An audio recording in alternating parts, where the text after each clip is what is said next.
관상이랑 우리 이야기 많이 하잖아요, 그죠? 인상. 내 인상이 좋아야지 관상이 좋죠. 이제 좀 의미 있는 말인데 거기 이제 제가 이제 보니까는 얼굴이 잘생기고 못생기고는 부모 덕일 수도 있고 부모 탓일 수도 있다. 어느 정도는 맞죠? 예, 맞죠. 근데 이제 얼굴 잘생기고 못생기고는 부모의 영향을 이제 입을 수 있겠지만은 이 관상이라는 것은 내가 인상, 내 얼굴의 모습들이죠. 내 스스로 책임져야 된다. 그죠? 그래서 나이가 들어가면서 얼굴이 잘생기고 못생기고 간에 선한 인상, 좋은 관상, 그죠? 그리고 맑은 기운이 있고 탁한 기운이 있고 귀티가 나는 사람이 있고 귀티가 나지 않는 사람이 있단 말이에요. 그죠? 얼굴이 잘생겼다고 귀티가 나는 건 아니에요. 그죠? 얼굴이 잘생기지 못해도 맑은 기운이 있고 그리고 희한 귀티가 나는 그러한 얼굴 모습이 있단 말이에요. 그죠? 그거는 내가 스스로 만들어가는 거래요. 스스로. 제가 이렇게 보면은 우리 보살님, 각자님들 다 귀티 나잖아요. 그죠? 맑은 기운이 막 이렇게 솟아나요. 그죠? 좋은 기운이 있단 말이에요. 내 스스로 만들어 나가는 거다. 그죠? 하여튼 지금 또 귀티가 나고 지금 또 맑고 지금 또 좋지만 더 좋게 만들어 가세요. 네, 고맙습니다. 대답하신 사람은 분명히 성취하실 거예요. 대답 안 한 사람은 저는 몰라요. 제가 책임 못 져요. 네. 자, 우리 싸움 딱 이야기가 있는데 아마 이야기 들어보셨을 거예요.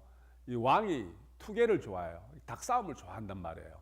그래서 그 훌륭한 조련사를 들여서 이 싸움 닭을 하나 마련해서 이렇게 훈련을 시키는데 이제 훈련을 시키라고 이제 맡기고 나서 한 열흘 정도 지난 다음에 왕이 이제 그 조련사를 불러서 묻습니다.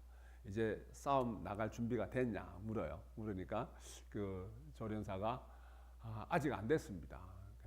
조금 훈련을 시켰기 때문에 요놈이 힘만 믿고 허세만 부리고 자기 잘난 척만 한다는 거예요. 요놈이 지금 아직 나가서는 안 된다. 그런가. 그러니까 또 열흘 뒤에 또 이제 조련사를 불러서 또 묻습니다. 싸울 준비가 됐냐? 그러니까 아직 안 됐습니다. 왜 안 됐냐? 그러니까 닭 울음 소리만 들어도 그리고 또 옆에 다른 닭이 지나가면은 성난 얼굴로 막 덤벼들려고 싸울 기세를 막 한다는 거예요. 그래서 그럼 이 왕의 생각이 된 것 같은데 그래도 안 됐다는 거예요. 그래서는 안 된다는 겁니다. 그럼 또 조련사 말을 또 믿어야죠. 들어야 되니까. 그리고는 이제 한 열흘 뒤에 또 불렀습니다. 아직 안 됐냐? 싸울 기세가 됐냐? 준비가 됐냐? 그러니까 아직 안 됐대. 왜 안 됐냐? 그러니까 막 옛날처럼 막 덤벼들지는 않는데 다른 닭이 지나가면은 매서운 눈초리로 싹 노려본다는 거예요. 예, 아직 안 됐다는 거예요. 그래서 된 듯한데 그 정도면 된 듯한데 그래서 딱 열흘 뒤에 또 이제 불렀습니다. 불러갖고 이제는 됐냐? 그러니까는 이제는 거의 되었습니다. 어떤 데 되었냐? 그러니까 이제는 다른 닭이 지나가도 또 닭울음 소리가 들려도 닭의 다른 모습을 봐도 본척 만척 태어납니다. 태어납니다. 이제는 뭡니까? 이야기가 싸움 닭의 덕이 갖추어졌습니다. 싸움 닭의 덕이 있어야 되나 봐요. 싸움 닭의 덕성이 갖추어졌습니다. 이런 이야기입니다. 이게 장자에 나오는 이야기예요. 장자에 나오는 이야기인데 이제는 이 닭이 나무로 만든 닭처럼 다른 주변에 닭들이 있어도 그냥 태연하게 있더라는 겁니다. 태연하게. 그래서 나무로 만든 닭, 목계라는 게 있어요. 나무로 만든 닭. 그래서 거기 이제 그 글에 보면은 삼성그룹을 이제 거기 창단하신 이병철 회장 같은 분은 그 목계 나무로 만든 닭을 이렇게 집에 걸어놓고 한 번씩 그걸 바라보면서 마음을 다스리고 했다는 그런 일화도 있어요. 일화도 있는데 이제 이 내용이 시사하는 바가 있죠, 그죠? 제 같은 경우도 이렇게 운전하다가 보면은 막 이렇게 아직 덕성이 갖추어져 있지 않는 싸움닭의 모습을 제가 그 글을 읽으면서도 이제 저를 이제 돌이켜 보는 거죠. 이렇게 하다가 이렇게 서로 이렇게 비켜주기도 하고 막 그런데 얼마 전에도 우리 심당 앞에서 막 서로 지나가다가 뭐 내가 먼저 들어왔는지 네가 비켜줘야 되는데 네가 들어오면 어떡하니 하면서 막 두 사람이 운전자가 싸우는 거예요. 그 모습을 보고 저도 제 모습을 슬쩍 한번 떠올랐는데 덕성이 갖추어져 있지 못한 싸움 닭의 모습이기도 하다. 왜 우리가 옛날에 우리 이게 거기 뭐 무협지 같은 거 이런 거 뭐 제가 막 즐겨 읽지는 안 했지만은 또 TV 드라마나 뭐 영화 같은 거 보면은 그 무술의 고수들은 뭡니까 함부로 막 이렇게 그렇게 싸우지는 않죠, 그죠? 늘 그 조용히 있다가 결정적인 순간에 자기의 어떤 숨은 실력을 확 드러낸단 말이에요, 그죠? 우리 사람의 일단 인간 세상의 사람의 삶도 비슷합니다. 내가 어떻게 보면은요, 막 뭐든지 이렇게 막 성난 모습에 무슨 일이 있으면 막 싸우려고만 덤벼드는 사람들은 어떻게 보면은 그 내면에 그 사람은 두려움이 있대요. 두려움이 있답니다. 그래서 그 두려움을 내가 확 승질내는 그 모습으로 내 두려움을 감추고 또 용감한 척 하는 거래요. 진짜 용감한 사람은 용감함을 드러내지 않는답니다. 용감한 사람은. 그죠? 용감을 드러내지 않는다. 그러니까 우리가 내면에 어떤 내가 감추고 싶은 어떤 그런 두려움이 분명히 있다는 거예요. 우리 이렇게 보면은 마음이 약한 사람이 그런 게 가만히 있어요. 마음이 약한 사람이 되게 자기가 뭡니까? 강한 모습을 보이려고 하는 사람들이 주변에 있어요. 그죠? 의외로 그런 분들을 보면 마음이 약한 분들이 많거든요. 막 뭡니까? 좀 터프하게 뭐 우락부락 그런 특히 이제 남자들 같은 경우 그런 경우가 있는데 그런데 그 사람들 내면을 자세히 알고 보면은 그 사람이 참 마음이 여리고 약해요. 마음이 여리고 약하다 보면 그걸 오히려 반대로 확 이렇게 뭡니까? 드러내는 경우도 있거든요. 그죠? 그래서 그 말이 맞다. 그 말이 맞다. 그래서 우리가 좀 뭡니까? 사람이 내가 좀 부족함이 있는 사람이 스스로 내 존재를 드러내기 위해서 존재감을 가시하는 사람이 있단 말이에요. 그죠? 제대로 된 어떤 실력이 있는 사람, 제대로 된 어떤 능력이 있는 사람. 그래서 우리 보면 보세요. 그러니까 내가 내 힘이나 내 권세나 내 재물이나 이런 것들을 막 과시하고 허세를 부리는 사람은 정말 제대로 된 어떤 권력을 갖고 있고 제대로 된 어떤 능력을 갖고 있는 사람들은 그런 표현을 안 한답니다. 그죠? 그러니까 내 존재감을 막 드러내려고 하는 거예요. 그리고 내가 잘났다는 우리 방금 사상 공부했듯이 내가 잘났다는 이러한 상을 드러내고 그리고 내가 좀 가졌으면 상대를 업신여기고 그죠? 이러한 아상과 인상이란 이 상들이 정말 내가 좀 모자람이 있고 부족한 사람들은 그걸 드러내려고 하는데 그죠? 내가 정말 잘난 사람들은 내가 정말 가진 사람들은 내가 정말 풍족한 사람들은 남을 업신여기지도 않고 그리고 내가 잘난 것을 드러내지도 않더라는 이야기입니다. 그죠? 않더라는 이야기. 그래서 결국은 뭡니까? 이 싸움이 이제 시작이 됐어요. 싸움이 시작이 딱 됐는데 자, 이 닭이 이제 조련사로부터 훈련을 잘 받은 이 싸움 닭의 덕을 갖춘 이게 탁 등장을 했단 말이에요. 등장을 하니까는 주변에 다른 이제 싸움 닭들이 이제 하나둘씩 등장하는 거예요. 대부분의 닭들이 우리 사람으로 말하면 이제 상이 에고가 강해가지고 뭔가 의시되고 뽐내면서 자기의 힘을 과시하고 소리를 지르고 날개를 퍼뜨리고 막 그렇게 입장을 하는 거예요. 근데 이 싸움 닭 딱 붙으니까 이 싸움 닭은 그냥 태연하게 가만히 있는 거예요. 아까 이야기했다시피 나무로 뭐 조각한 그 닭처럼 가만히 있는 거예요. 근데 대부분의 닭들이 막 기세등등하게 와서는 이 싸움 닭을 바라보고는 한참을 바라보고는 대부분이 솔솔 피하더라는 거예요. 그러니까 누가 보더라도 저건 정상이 아니에요. 저건 정상이 아니에요. 뭔가 용기가 없든지 아니면 뭐 용기가 너무 많아서 그러든지 그죠? 저거는 정상이 아니에요. 예. 자기들이 보기에는 저건 정상이 아니에요. 그죠? 정상이 아닌데 왠지 가까이 못 가는 거예요. 왠지.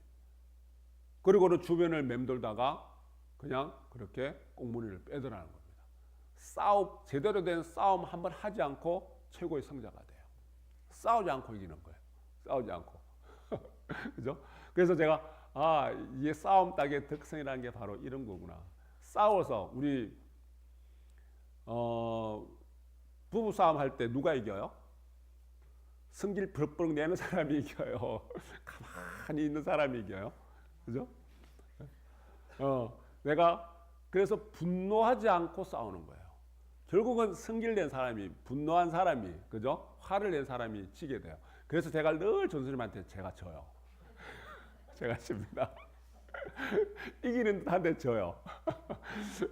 근데 이제 이렇게 보면은 이게 보이지 않는 어떤 기운이단 말이에요. 그래서 그 닭들이 딱 처음에 딱 느끼기가 가만히 있는 이 덕성을 갖춘 다음 닭을 보고는 부처님이 서 있는 모습 같다. 그렇게 느낀다는 거예요. 아하, 이게 부처님의 모습이구나. 우리의 부처님 일대기를 바라다 보면은 우리 앙골리말라가 부처님을 시해하기 위해서, 부처님을 죽이기 위해서 칼을 들고 덤벼든단 말이에요. 부처님이 태연하게 받아들입니다. 우리가 누가 칼을 들고 나한테 덤벼들면 어떻게 해야 돼요? 도망가야죠. 도망가든지 내가 뭘 하나 들고 같이 싸워서 이기든지, 그죠? 태연하게 있습니다. 칼을 휘두르는데 그냥 몸은 가만히 있는데 몸을 그 위실력에 의해서, 신통력에 의해서 몸은 살짝 피해지는데, 그래서 막 앙골리말라가 멈추라고, 당장 거기서 멈추라 그러니 부처님이 뭐라 그랬습니까? 나는 멈춘 지 오래되었는데 네가 멈추지 못하는구나. 그 한마디에 무릎을 꿇는단 말이에요. 그리고 이 이교도들이 부처님이 시해를 하려고, 부처님 해코지를 하려고 이 코끼리, 큰 코끼리한테 술을 먹여서 코끼리를 화나게 만들어요. 그래서 코끼리가 난동을 부리는데 부처님이 가시는데, 그래서 코끼리가 막 달려오는 거예요. 사람들이 혼비백산 탁 달아나죠. 부처님이 가만히 계세요. 코끼리 달려오는 그 모습을 가만히 보고 있습니다. 여느 사람 같으면 그러면 안 돼요. 도망가야 돼요. 그죠? 근데 확 덤벼들어서 앞발을 확 들는 내리치면 이제 죽어요. 근데 사람이 죽는단 말이에요. 깔려서. 내리치는 그 순간에 무릎을 꿇어버립니다. 부처님 앞에 코끼리가 무릎을 꿇어버려요. 그래서 부처님이 코끼리의 얼굴을, 코와 얼굴을 쓰다듬습니다. 그 승난 코끼리가 조용해져요. 눈에 보이지 않는 그런 기운, 그게 있다는 거예요. 그죠? 자, 제가 오늘 이 말씀 왜 드리냐면, 어저께 종교 탄생들이잖아요. 진각, 성존, 회당, 대종사 탄생절입니다. 우리 부처님 오신 날 부처님의 탄생 개성이 뭐라 그랬습니까? 천상천하 유아독존 삼계계고 아당한지. 종조님의 탄생 개성 뭐예요? 진각, 성존, 회당, 대종사의 탄생 개성. 심일당 천만 질백화 단청. 우리 종조 일대기에 보면은 10살 때, 10세 때 지었던 식구예요.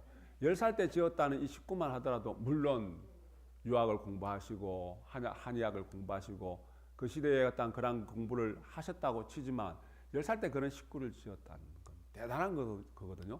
제가 한 번씩 말씀드리잖아요. 이거 분명히 우리가 역사가 흐른 다음에 분명히 우리가 진각종의 어떤 진기 역사가 100년이 되고 몇백 년이 되고 1000년이 되는 어떤 그 시점에는 심일당 천만 질백화 단청은 부처님의 탄생 개성으로